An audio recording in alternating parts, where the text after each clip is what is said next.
પોરબંદર જીઆઈડીસીમાં હાલ 600 જેટલા યુનિટો છે નાના મોટા, પરંતુ એ કંઈ મોટા યુનિટો નથી. આમાં જે 600 છે એમાંથી માનો કે 300-400 ચાલે છે, 200 ધીમા ધીમા ચાલે છે, એવું બધું અત્યારે ચાલે છે. પણ જે અગાઉ મોટા યુનિટો હતા, જે બોક્સાઇડના હતા, બેરિંગના હતા, ચોક પાવડરના બધા મોટા હતા, આઈસ ફેક્ટરી વધારે હતી, એ ઘણી અત્યારે માનો 20-25% જેવી બંધ થઈ ગઈ. હવે અમને એક આશા એવી જાગી છે કે ભાઈ આપણા સંસદ મનસુખભાઈ માંડવિયાને મંત્રીપદ મળ્યું છે અને શ્રમ અને રોજગાર ને રમતગમત વધારાનો ચાર્જ મળ્યો છે. તો અમને આ જીઆઈડીસી પોરબંદરને એવી આશા છે કે ભાઈ હવે મનસુખભાઈ આવ્યા તો 1-2 મોટા યુનિટો આવી જાય અને જો રોજગારની તક બધાને મળે, રોજગાર વધુ મળે છે. અને અમારા જો માની લો કે નાના યુનિટ છે એને આન્સરિંગ યુનિટ તરીકે બીજા નવા કામ મળશે અને પોરબંદર જીઆઈડીસીનો વિકાસ થાય.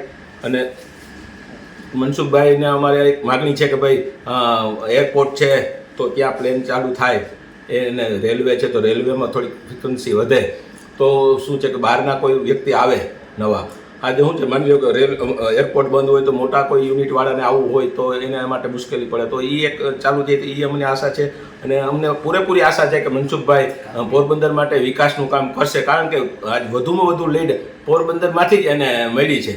તો અમને ખૂબ આશા છે કે ભાઈ પોરબંદર માટે વિકાસના કામો મનસુખભાઈ અને અર્જુનભાઈ સાથે મળીને કરશે એવી આશા છે. ખાસ કરીને કયા ઉદ્યોગોની જરૂરિયાત છે આપણે અત્યારે? મેન તો બોક્સાઇડને લગતા કે જો મિનરલ બેઝને લગતા કોઈ યુનિટ મોટા આવે ને તો એનું કારણ છે કે નાના બોક્સાઇડના જે યુનિટો છે એ પણ નીકળી જાય. પ્લાસ્ટિકના યુનિટ એ કે છે જ નહીં, તો પ્લાસ્ટિકના જો નવા યુનિટ આવે તો નવા બીજા નાના આન્સરિંગ યુનિટ એ પડી શકે એમ છે.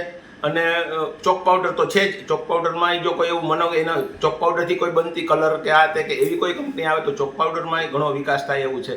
તો મનસુખભાઈને અમે ખાસ વિનંતી કરીએ તમારા માધ્યમથી કે ભાઈ અમારા જીઆઈડીસીમાં થોડુંક અમારા પોરબંદર પ્રત્યે થોડીક લાગણી રાખી અને કાર્યવાહી કરે તો સારું રહેશે. ખાસ કરીને કઈ રીતે ખુશી વ્યક્ત કરી મનસુખભાઈને જ્યારે મળ્યું છે મંત્રીપદ? ત્યારે મંત્રીપદ મળ્યું છે એના આમ તો પોરબંદરના જ સંસદ છે અને અમારા વિસ્તારમાંથી વધુમાં વધુ લીડ મળી છે અને એમને મંત્રીપદ મળ્યું છે એની અમને બધાને પોરબંદરવાસીઓને તમામને ખુશીની લાગણી છે. આજે શું કીધું?